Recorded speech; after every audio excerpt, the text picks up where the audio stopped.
સ્વરૂપ શ્યામ વર્ણનું છે. સૌથી પહેલા આપણે જયારે ચર્ચા કરતા હોઈએ ત્યારે રંગની ચર્ચા પ્રાય પ્રભુના, પણ શ્યામમાં પણ બે પ્રકાર આપણા શાસ્ત્રોએ બતાવ્યા છે. એક મેઘ શ્યામ અને એક રક્ત શ્યામ. શ્યામ સ્વરૂપોમાં પણ આ બે ભેદ છે.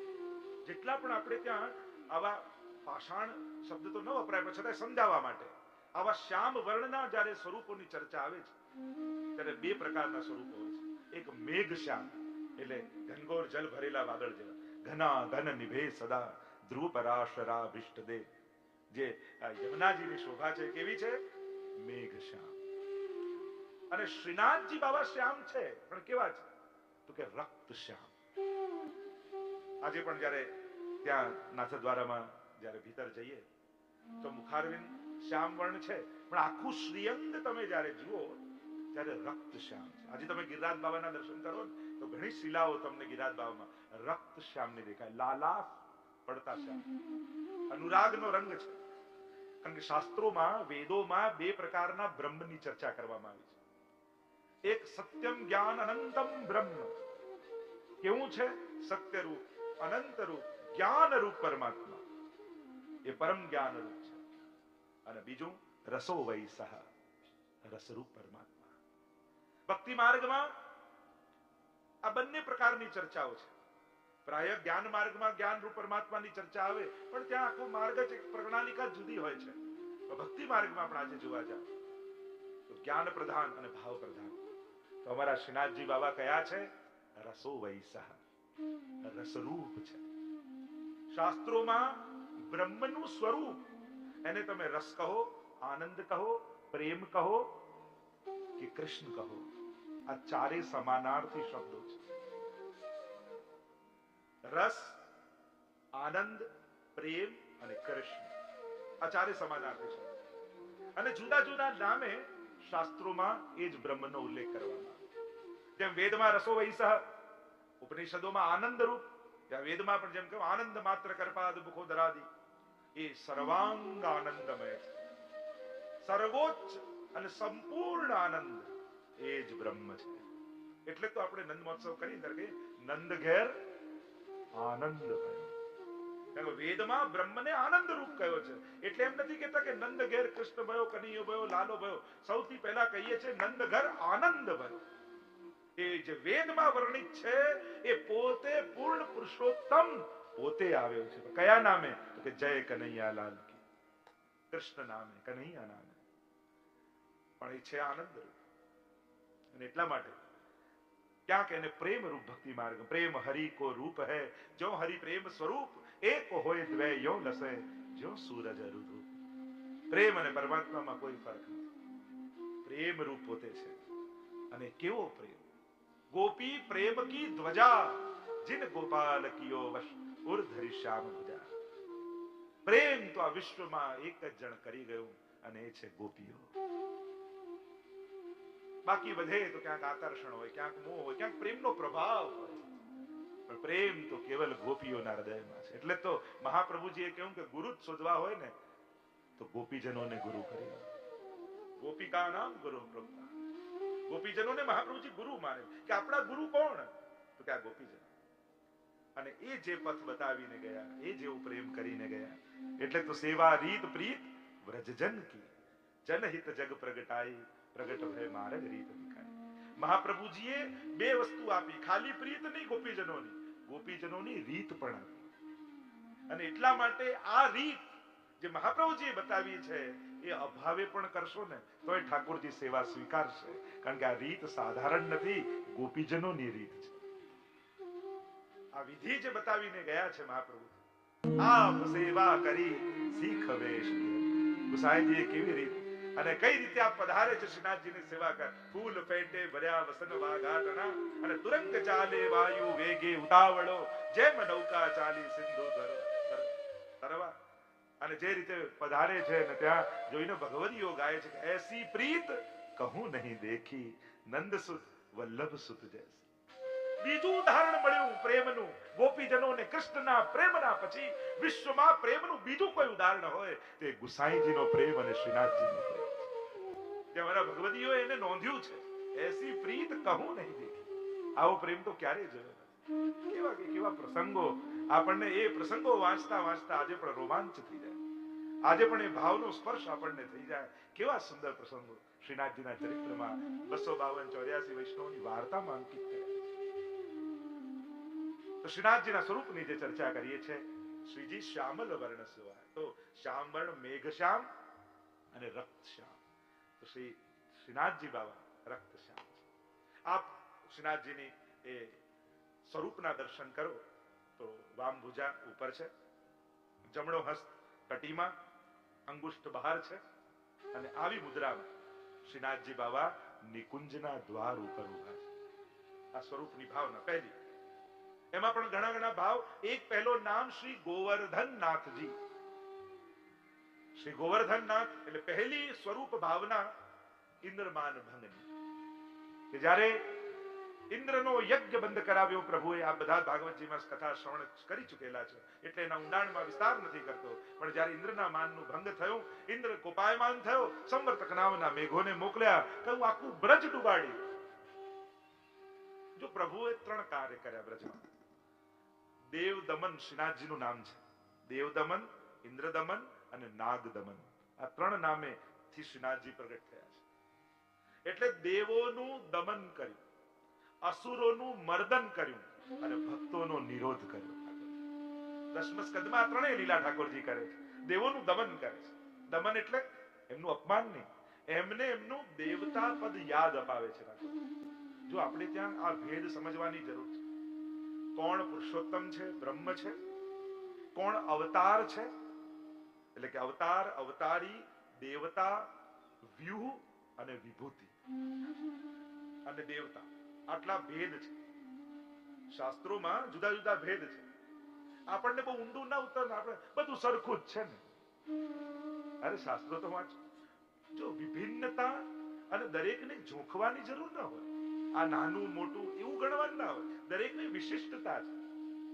એતે ચાંસ કલા પુંસ કૃષ્ણસ્તુ ભગવાન સ્વયં. ભગવાન, ભગવાનના અવતાર, 24 અવતાર, 10 અવતાર, અને સંભવામી યુગે યુગે અનેક પ્રકારના અવતારો ભગવાનના. બીજું છે ભગવાનના વ્યૂહ, વસુદેવ, પ્રદ્યુમ્ન, અનિરુદ્ધ અને સંકર્ષણ, જે ચતુર્વ્યૂહથી ભગવાન લીલા કરે છે. આગળ છે ગીતાજીમાં બતાવી વિભૂતિ. આખો વિભૂતિ યોગ છે. આ બધામાં ભેદ છે. પછી દેવતા, જુદા જુદા કાર્ય માટે ભગવાને જુદા જુદા દેવોને પ્રગટ કર્યા છે. તો એની ઘણી ગહન ચર્ચા છે, પણ વિસ્તાર નથી કરતો. અને ઇન્દ્રના માનનું ભંગ થયું, એને દેવતા પદ યાદ અપાવ્યું કે દેવ છે, એની એક શક્તિ છે, એ પણ પરમાત્માએ આપેલી છે. ભૂલ સમજાય નહીં. જો દુનિયામાં જીવનમાં સૌથી મોટી ભૂલ કઈ? કે પોતાની ભૂલ ન સમજાવી, ન સમજવી. એ જ સૌથી મોટી ભૂલ છે. ઘટનાઓ આપણા હાથમાં નથી, પણ અર્થઘટન તો આપણા હાથમાં છે કે નહીં? ઘટનાઓ આપણા હાથમાં નથી, ક્યારે શું થશે ખબર નથી, પણ હા, અર્થઘટન આપણા હાથમાં જરૂર છે. દરેક ઘટનાઓનો કેવો અર્થઘટન કરો છો, એના પરથી જીવનમાં સુખ અને દુઃખ નક્કી થાય. અને એટલા માટે જ્યારે ભૂલ સમજાઈ કે મેં આ શું કર્યું, જેના ચરણોમાં પડવું જોઈએ એને શ્રમ આપવા લાગે. દંડવત કરતા કરતા, એટલે ઘણી વાર દંડવતી પરિક્રમા લોકો કરતા હોય, એમ કહેવાય કે સૌથી પહેલી દંડવતી પરિક્રમા ઇન્દ્રએ કરી બ્રજમાં. અપરાધ કર્યો ને તો દંડવત કરતા કરતા આવ્યો, એવો ભાગવતજીમાં ઉલ્લેખ છે. પણ વૈષ્ણવ દંડવતી કરે એનો ભાવ તો વ્રજ રજ में लोटत गोविंद कुंड में नहिए तरेटी श्री गोवर्धन की रही. વૈષ્ણવનો ભાવ ક્ષમા માંગવાનો નથી. વૈષ્ણવનો તો એમ છે કે મારા રોમ રોમ સાથે ગિરિરાજજીની તરેટીની રજનો સ્પર્શ થાય. પછી હવે આ જુદી છે કે ગાદલું લઈ લઈને કરીએ, પણ ગાદલું તો ઘરે છે. ભાવના તો એ છે કે તન પુલકિત વ્રજ રજ में लोटत गोविंद कुंड में नहिए તરેટી શ્રી ગોવર્ધન. રોમ રોમ સાથે વ્રજ રજનો સંબંધ થવો બહુ મોટી વાત છે, ઉત્તમ ભાવના છે. તરેટી શ્રી ગોવર્ધન, ગિરિરાજજીની તરેટી. સ્વયં મહાપ્રભુજીનું નામ છે કે ગોવર્ધન સ્થિતિ ઉત્સાહ. મહાપ્રભુજીને ક્યાં રહેવું ગમે છે? તો કે ગિરિરાજજીની તરેટી. આજે જુઓ ને, સુંદર શિલાની સામે શ્રી મહાપ્રભુજી કેવા ટગર ટગર ગિરિરાજ બાબાને નિરખતા ત્યાં બિરાજેલા છે. ભાગવતજીનું પારાયણ કરી રહ્યા છે, ક્યારેક સંધ્યાવંદન કરે છે, ક્યારેક ગૌમુખીમાંથી માલાજી પહેરી અને પ્રભુનું સ્મરણ કરે છે. આજે પણ સદાય મહાપ્રભુજીનો ત્યાં વાસ છે. તો જે વાત કરી રહ્યા હતા કે એ સમયે ઠાકોરજીએ વ્રજભક્તોની રક્ષા કરવા માટે વામ ભુજાની કનિષ્ઠિકા ઉપર ગિરિરાજ બાબાને ધારણ કર્યા. આ બધા કથાને જાણો છો. અને ધારણ કર્યા એટલે કે ભાર લાગતો તો ગિરિરાજજી. બધા ભક્તોને એમ થયું લાકડી લઈને આવ્યા, પણ કાન કુંવર કે કર પલ્લવ પર માનો ગોવર્ધન નૃત્ય કરે. ભગવતીઓને તો એમ લાગ્યું ગિરિરાજજી તો નાચી રહ્યા છે, આ ઠાકોરજી મને મારા એમના શ્રી હસ્તમાં મને લીધો એટલે ગિરિરાજ બાબા તો નૃત્ય કરી રહ્યા છે, આનંદ કરી રહ્યા છે, એ ભાર નથી. અને ઠાકોરજીએ તો ભગવતીનું મહાત્મ્ય વધાર્યું. કારણ કે ગિરિરાજ બાબા છે કોણ? અંતાય મદ્રિર્બલા હરિદાસ વર્યો યદરામ કૃષ્ણ ચરણ સ્પર્શ પ્રમોદ માનમ તનોતિ સહગો ગણયો સ્તયોર્યત પાનીય સુયવસ કંદર કંદ મોલે. વેણુગીત ગોપીઓ કહે છે કે આ તો ભગવતી છે, હરિના દાસોમાં વર્રે છે. એટલે ઠાકોરજી પણ ટચલી આંગળીમાં ધારણ કરીને સંકેત કરે છે કે ભગવતીના શરણે આવશો ને તો મારા ચરણ આપમેળે મળી જશે. આ કલિયુગની વિપત્તિઓમાંથી બચવા માટે, આસુર ભાવથી બચવા માટે એક કોઈ ભગવતીના શરણે જતા રહે તો જ બચી શકાશે. બાકી આ મોટા મોટા ઇન્દ્રો ક્યારે તમારી મતિને ભ્રમિત કરી દે ખબર નહીં પડે. અને એટલા માટે એ ગિરિરાજ બાબાને ધારણ કર્યા. ચતુર્ભુજ એમ તો થયા ગોકુલનાથજીનું સ્વરૂપ, પણ ગોવર્ધનનાથજી જમણા હાથમાં શંખ લઈ અને ઠાકોરજીએ જલને શોષો અને ગિરિરાજ બાબાને ધારણ કર્યો. એવો એક ભાવ શ્રીનાથજીના સ્વરૂપ સાથે છે. અને સ્વરૂપની ભાવના આચાર્યો બતાવી. ઉક્ષિપ્ત હસ્ત પુરુષો ભક્ત માકાર્યત્યુત દક્ષિણેન કરેણા સુપુષ્ટિકૃત્ય મનાંસિન વામ કરમ સમુદ ધૃત્ય નિહનુતે પશ્ચ ચાતુરી. શ્રીનાથજીના સ્વરૂપને સમજાવતા કહ્યું ઉક્ષિપ્ત હસ્ત પુરુષો ભક્ત, ઊંચો હાથ કરી નિકુંજના દ્વાર પર ઉભેલા કર્યું. જો જેટલા ભારત વર્ષના મોટા મોટા તીર્થોના સ્વરૂપો છે એ મહાત્મ્યને ધારણ કરેલા છે, કોઈ ને કોઈ મહાત્મ્ય સાથે બિરાજેલા છે. પણ એકમાત્ર ભારત વર્ષનું શ્રીનાથજીનું સ્વરૂપ એ કેવલ મહાત્મ્યને લઈને નહીં, એ માધુર્યને લઈને બિરાજેલું છે. નિકુંજના દ્વાર પર ઊંચો હાથ કરી નિકુંજના દ્વાર પર ઠાડેલા શ્રીનાથજી બાબા સર્વ દેવી જીવોને બોલાવી રહ્યા છે. આવ આવ આવ મામ એકમ શરણમ વ્રજ, મારી શરણમાં. અને જે દૈવી જીવો છે એ દોડતા દોડતા દોડતા શ્રીનાથજીના શરણે જાય. એટલે શ્રીનાથજી બાબાનો જમણો હાથ મુઠ્ઠી વાળો, અંગૂઠો બહાર અને કમર ઉપર. એટલે ભાવ એ બતાવ્યો શરણે આવેલા જીવનું હૃદય શ્રીનાથજી બાબા પોતાની મુઠ્ઠીમાં પકડી લે કે હવે તું મારો થયો, હવે બીજે ક્યાંય નહીં જવાનું. રસખાનજી પણ જયારે શ્રીનાથજી માટે બહુ તલસ્યા, ગુસાઈજીના શરણે આવ્યા, પકડવા ગયા ને શ્રીનાથજીને કે એમ ના હું પેલા ગુસાઈજી પાસે બ્રહ્મ સંબંધ લે પછી આ ચડાડવા. અને ગુસાઈજી પાસે આવીને શરણે આવ્યા ને નિજ મંદિરની બહાર ઉભા રાખ્યા, બ્રહ્મ સંબંધ આપ્યા. અને બ્રહ્મ સંબંધ લઈને જ્યાં રસખાનજી જવા ગયા ને શ્રીનાથજી બાબા પાટ પરથી કૂદકો માર્યો, રસખાનજીનો હાથ પકડ્યો, કહ્યું હવે ક્યાં જાય, ચાલ મારી સાથે. ત્યારે પકડવા નતો દેતો ત્યારે પાછો આવતો હતો, હવે અધિકાર મળ્યો તો હવે ક્યાં ભાગે છે. એમ બ્રહ્મ સંબંધ નહોતું ત્યાં સુધી ભલે શ્રીજી પાછળ ભાગતા રહ્યા. બ્રહ્મ સંબંધ લીધું, હવે તો એનો હાથ પકડી લો, હવે તો એને ઘરે પધરાવી લો, હવે તમારો થયો છે. આમ મુષ્ટિક વાળા હસ્તથી શ્રીનાથજી હૃદયને પકડે. કારણ કે મામે વયે પ્રપદ્યંતે માયા મેતામ તરંતિ તે. અંગૂઠો બહાર રાખીને અંગૂઠો કોને બતાવે છે? તો કે માયાને. કારણ કે મારો જીવ થયો ને ગીતાજીમાં પ્રભુએ આપેલું એ અભય વચન મામે વયે પ્રપદ્યંતે માયા મેતામ તરંતિ. જે મારા થયા છે એ જ માયાને તરે છે. અને એટલા માટે માયાને અંગૂઠો બતાવે છે શ્રીનાથજી બાબા કે હવે આ જીવ તારા કામનો રહ્યો નથી. અંગૂઠાની તો બીજી ઘણી ભાવનાઓ, ઘણા બધા ભાવો જુદા જુદા પ્રકારના. અંગુષ્ઠ દિખાય રસ લે ગયો રી. જે વૈષ્ણવ જે ભાવ લઈને શ્રીનાથજીની સન્મુખ જાય, શ્રીનાથજી બાબા અંગુષ્ઠ બતાવીને એના ભાવના રસ સ્વીકારે. એવા અનેક ભાવો. બંને ચરણારવિંદ સીધા છે. નેત્રો શ્રીનાથજી બાબાના કટાક્ષ. બે પ્રકારના નેત્રો હોય આપણે, એક સામે દ્રષ્ટિ કરતા અને બીજા કટાક્ષ. પુષ્ટિ માર્ગમાં નેત્રો કટાક્ષ ધરાય છે, ચરણારવિંદ તરફ દ્રષ્ટિ છે. રસભાવ છે, અનેક ભાવનાઓ એની પણ છે. ચરણારવિંદ તરફ એટલે કે ચરણમાં પડેલા જીવો તરફ શ્રીનાથજી બાબા દ્રષ્ટિ કરે છે. જે સામી છાતી અહંકારથી આવે એને તો શ્રીનાથજી નજરે આપતા નથી. એક વસ્તુ યાદ રાખો, હજારો લોકો શ્રીનાથજી બાબાને જોઈ શકે પણ શ્રીજી બધાને દ્રષ્ટિ આપતા નથી. એ તો જેના પર શ્રી વલ્લભની કૃપા થઈ હોય, શ્રીનાથજી એની તરફ જ દ્રષ્ટિ કરે છે.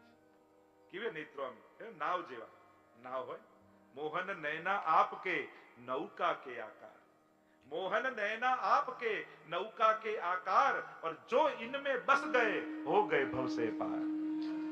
અને જે આ નેત્રોમાં વસી ગયા એને તો આ નૌકા ભવ પાર લઈ જાય. દ્રષ્ટિ માટે પણ કેટલું મધુરાષ્ટકમાં તો નયનમ મધુરમ, ગોપી ગીતમાં પણ ગોપીજનો પ્રમાણે સમય ભાવ ચાલે, બહુ આપણે ઊંડાણથી ચર્ચા, પણ જે ભાવના બતાવી છે. તો પહેલો ભાવ સ્વરૂપ ભાવના ગોર્ધનનાથજીની, ગિરિરાજજીને ધારણ કર્યા હોય. બીજો એક ભાવ રાસની મુદ્રાનો પણ છે કે મહારાસનું આ તો નિકુંજના એક છે, અને ગિરિરાજજીના દ્વાર પર શ્રીનાથજી બાબા ઠાળા છે. અને દ્વાર ક્યાં છે? તો આખે ગિરિરાજજીની ભીતરની લીલા. આ નિકુંજ એમને દ્વાર નથી. આપણે કહેતો આખી લલિત વ્રજ દેશ ગિરિરાજ રાજે, એ ગિરિરાજ બાબા બિરાજે છે, એની ભીતર દ્વાદશ નિકુંજ છે, ખટ ઋતુ છે, 6 ખટ ઋતુ રહત સદા, 6 ઋતુઓ, દ્વાદશ નિકુંજો એ ગિરિરાજજીની ભીતર વિરાજમાન છે. અને આપણા અષ્ટ સખાઓ એ 8 દ્વારના મુખિયા છે. એક વસ્તુ યાદ રાખો, દ્વારપાલ નથી હો, મુખિયા છે. આ બંનેમાં ભેદ છે. ઘણી વાર આપણે એમ કહીએ કે અષ્ટ સખાઓ 8 દ્વારના મુખિયા છે, તો ઘણા દ્વારપાલ સમજે કે આમ દ્વાર પર ઉભા છે. મુખિયા અને દ્વારપાલમાં ભેદ હોય. મુખિયાજી તો ભીતર સેવામાં હોય, દ્વારપાલ ડોડીમાં બેઠો હોય. આ અષ્ટ સખા એ દ્વારપાલ નથી, એ તો મુખિયા છે. એટલે તો એમના બે સ્વરૂપ છે. અને 6 ઋતુઓમાં પ્રત્યેક ઋતુમાં બે પ્રકારની કુંજ, અને આખી એની ખટ ઋતુની ભાવના જે ચતુર્ભુજ દાસજીને અનુભવ શ્રી ગુસાઈજી પ્રભુ ચરણે કરાવ્યો, એનો ઘણો સુંદર ભાવ આપણે ત્યાં છે. તો એ નિકુંજના દ્વાર ઉપર અને નિકુંજમાં લઈ જવા માટે શ્રીનાથજી બાબા દ્વાર પર ઉભા રહી. આ એકમાત્ર ભારત વર્ષનો એવો પરમાત્મા છે કે જે અંદર ગુહામાં બેસી અને ભક્તોને આવવાની પ્રતીક્ષા નથી કરતો. આ ભક્તોને તેડવા માટે છેક દ્વાર પર આવીને લઈ જાય છે. અને એટલા માટે હવેલીના દર્શન બંધ થઈ ગયા હોય એમ નહીં માનવું કે ઠાકોરજીથી દૂર થઈ ગયા. એના પગથિયાને માથું અડાડીને આવો ને તોય શ્રીજી સુધી દંડવત પહોંચી જાય. દ્વાર બંધ તો દ્વાર બંધ થાય, ટેરો આવે છે. બંધ થઈ ગયું તો બોલાય જ નહીં, પ્રભુની લીલાઓ તો ચાલુ જ છે. ટેરો આવ્યો છે, પ્રભુ તો અંદર લીલા કરી જ રહ્યા છે. જો તકલીફ ક્યાં છે? બહાર દર્શન કરવા આવનારને એ ખબર નથી હોતી કે અંદર શું ચાલી રહ્યું છે. અને એટલા માટે વારે ઘડીએ ઘડિયાળ જ જોયા કરે, મોડું થઈ ગયું, મોડું થઈ ગયું, મોડું થઈ ગયું. અને જે એમ કે મોડું થઈ ગયું એને એકવાર સેવા ક્રમની પુસ્તક આપો અને એને કહો કે આ ક્રમ પ્રમાણે ટાઈમસર કરીને બતાવો તો માની જો. થઈ ના શકે. આપણો આખો જે સેવા ક્રમ છે, અને એટલા માટે એનો અર્થ નથી કે સમય નહીં સાચો. અમે પોતે સમયના અતિ આગ્રહી છીએ, સમય પર બધું થવું જોઈએ, પણ ભીતર શું ચાલી રહ્યું છે એ બહાર દર્શન કરવા આવનારને ખબર હોવી જોઈએ. દર્શન ખુલવા માટે આ મંદિર નથી, ભોગ માટે મંદિર છે. આપણે અષ્ટ સમાના દર્શન, અષ્ટ સમયની સેવા છે, અષ્ટ સમયના ભોગ છે. ઠાકોરજી એ તો કૃપા કરીને એની ઝાંખી મહાપ્રભુની કૃપાથી આપણને મળે છે. બાકી દર્શન ખોલવા એ સેવા નથી, ભોગ ધરવું એ સેવા છે. ઘણી વાર રાજભોગ, ના હમણાં તો રાજભોગ નહીં, કારણ કે હું તો બહારગામ છું, પછી પ્રસાદ લેવા કોણ જાય? તો પ્રસાદ લેવા માટે રાજભોગ નથી હોતો. આપણી કણિકા ઠાકોરજી આરોગ્ય એના માટે રાજભોગ હોય છે. તમે ના લઈ શકો તો વાંધો નથી. ઘણીવાર લોકો એટલે રાજભોગ ના કરાવે કે હું તો બહારગામ છું, પછી મહાપ્રસાદ કોણ? અરે કેટલાય વૈષ્ણવને કણિકા આપી શકાય. તો પ્રભુ આરોગ્ય એ રાજભોગ છે. આપણને મળે એ તો મહાપ્રસાદ છે, એ રાજભોગ ના કહેવાય. લોકોની સમજ ફરક છે. એટલે મૂળ વાત એ છે, જે દિવસે દર્શન કરવા જે બહાર ઉભા છે એને ખબર હશે કે ભીતરમાં શું ચાલે છે, એ દિવસે કોઈ ફરિયાદ નહીં. પછી તો એમ કહેશે ભલે હું 5 મિનિટ ઉભો રહીશું, પણ પ્રભુને ઉતાવળ ન કરાવતા.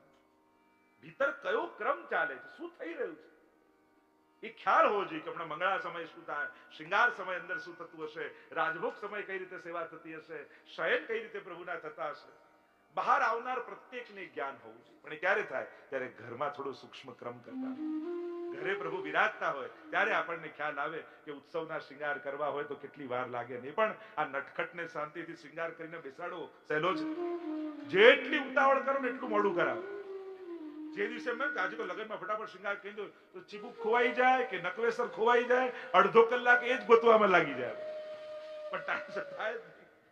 એટલે આમને સમય પર બાંધો, કારણ કે આ તો કાલાધિકો કૃષ્ણ, કાલથી અધિક છે કૃષ્ણ. અને જ્યાં કૃષ્ણ છે ત્યાં કાળનો, ત્યાં કાલ કર્મ નવ બાંધે રે, યમતે શિર ધનુષ ન સાંધે રે, એવો માર્ગ શ્રી વલ્લભ વર્ણો, જ્યાં નહીં પ્રવેશ વિધિ હરનો.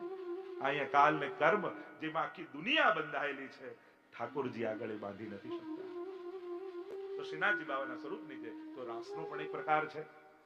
આપણે ત્યાં તો સાતે સ્વરૂપ શ્રીનાથજીના છે, એની ભાવના બતાવી કે સાતે સાત સ્વરૂપ તો શ્રીનાથ, જેમ મથુરાધીશ એમની ગોળ કંદરા, તો શ્રીનાથજી બાબાની ગોલ કંદરા એ મથુરાધીશના દર્શન થાય. બીજું સ્વરૂપ વિઠ્ઠલનાથજીનું દ્વિતીય નિધિ, અને બંને હાથ કટી ઉપર, ખ્યાલ છે વિઠ્ઠલનાથજીનું છે. તો શ્રીનાથજી બાબાનો તમે જમણો હસ્ત કટી પર જુઓ તો વિઠ્ઠલનાથજીનો ભાવના. ત્રીજું સ્વરૂપ શ્રી દ્વારિકાધીશનું ચોરસ પીઠિકા, શ્રીનાથજી બાબાની ચોરસ પીઠિકા જોઈ આપણને દ્વારકાધીશનું સ્મરણ નથી.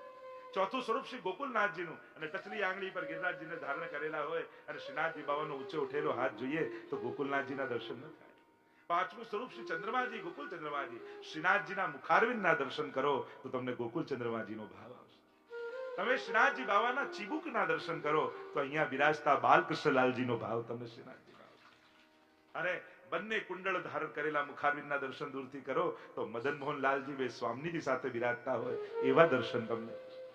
તો આ સાતે સ્વરૂપ શ્રીનાથજીની ભીતર બિરાજે છે. એક ભાવના શ્રીનાથજીની કે પ્રગટ ભાગવતજી છે. ભાગવતજીના 12 સ્કંદોની સમાનતા સરખામણી શ્રીનાથજી બાબા સાથે કરી. પહેલો બીજો સ્કંદ ભાગવતજીનો શ્રીનાથજીના બંને ચરણ, ત્રીજો અને ચોથો સ્કંદ બંને બાહુ, પંચમ અને ષષ્ઠ સ્કંદ બંને વક્ષસ્થળ, સપ્તમ સ્કંદ શ્રીનાથજીનો મુઠ્ઠીવાળો હાથ, આઠમો અને નવમો સ્કંદ બંને વક્ષસ્થળ, પાંચમો અને છઠ્ઠો જંઘાઓ, આઠમો અને નવમો સ્કંદ બંને વક્ષસ્થળ, દસમો સ્કંદ એ હૃદય, એકાદશ સ્કંદ એ મસ્તક, અને 12મો સ્કંદ એ ઊંચો ઉઠેલો હાથ. આમ ભાગવતજીના 12 સ્કંદ એ શ્રીનાથજી બાબા વિદ્યમાન છે, વિરાજમાન છે, જેની સમાનતા શ્રી મહાપ્રભુજી આપણને દર્શન કરાવે છે. અનેક અનેક ભાવો શ્રીનાથજીના સ્વરૂપની સાથે જોડાયેલા છે. શ્રીનાથજીના સ્વરૂપની સાથે એમના કંદરાની ભાવના પણ, એના ચિહ્નોની પણ ભાવનાનું ચિંતન થયું. કારણ શ્રીનાથજી બાબાના જ્યારે દર્શન કરો, તમે મનોરથના પણ દર્શન કરવા જાઓ તો ખાલી ઠાકોરજીના શણગાર અને મુખારવિંદ જોઈને ના હોય. મનોરથના દર્શનનો પણ પ્રકાર એ છે કે પહેલા સજાવટમાં બિરાજમાન ગોપીજનોના, ગાયોના, પક્ષીઓના, ગ્વાલોના, આ બધાના દર્શન કરો.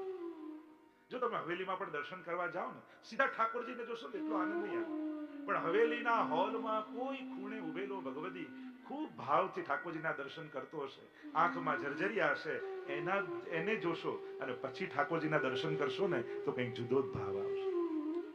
કોઈ ભાવથી ભરેલા ભગવતીને જોઈ અને પછી પ્રભુને જુઓ ને તો કોઈ જુદા દર્શન થાય. એમ આ બધા પણ જ્યાં સુધી પ્રભુ નતા બિરાજ્યા ત્યાં સુધી સજાવટ હતા, પ્રભુ બિરાજી ગયા હવે તો ગોપીજનો એમાં પ્રગટ છે.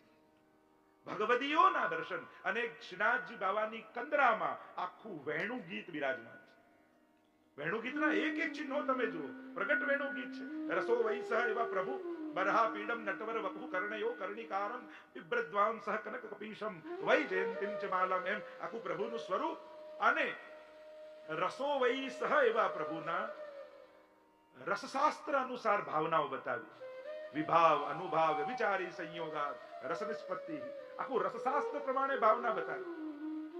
આલંબન વિભાવ, દીપન વિભાવ થોડો ગહન વિષય થશે એટલે હું ચર્ચા નથી કરતો, પણ રસશાસ્ત્ર ભગવાન રસરૂપ છે અને રસ વહેતું વહેતું આપણા સુધી ક્યારે પહોંચે, એનો રસાસ્વાદ આપણે કઈ રીતે કરી શકીએ, એનો આખો પ્રકાર એ કંદરામાં બિરાજમાન છે. વેણુગીતમાં તમે જુઓ તો ત્યાં તમને ગાયો દેખાશે. ઠાકોરજી જયારે વેણુનાદ કરે છે તો વેણુનાદના ધ્વનિ પહોંચ્યા ગાયોના કર્ણમાં, અને કર્ણપુટૈ પિબંત્યઃ ગાવશ્ચ કૃષ્ણ મુખ નિર્ગત વેણુ ગીત પિયુષ મુત્તભીત કર્ણપુટૈ પિબંત્યઃ. કાન ઊંચા કરી, કાનને દૂના બનાવી અને ઠાકોરજીની સુધા જે વેણુથી મિશ્રિત થઈ રહી છે એને પી રહી છે. આ હરણીઓને તો જુઓ, ધન્યાસ્મ મૂઢ મતયોપી હરિણ્યતા. એક એક એક એક ચિહ્નો. તમે પક્ષીઓ છે કંદરામાં તો પ્રાયો બતામ વિહિગા મુનિયો વનેસ્મિન કૃષ્ણે ક્ષણાસ્તદુદિતમ કલવેણુ ગીતમ આરુહ્ય યે દ્રુમભુજાન રચન પ્રબાલાન શૃણવંતિ મિલિત દશો વિગતાન્યવાચ. આ પક્ષી નથી, મુનિઓ છે. ગિરિરાજ બાવાની આખી કંદરા અંતાય બદ્રીબલા હરિદાસ. તો હમણાં આખો વેણુ ગીતનો પણ એક પ્રકાર છે. નવધા ભક્તિનો પ્રકાર એમાં છે. ભાગવતજીનો પ્રકાર, આખા ભાગવતજીના 12 સ્કંદ શ્રીનાથજી બાવાની કંદરામાં બિરાજમાન.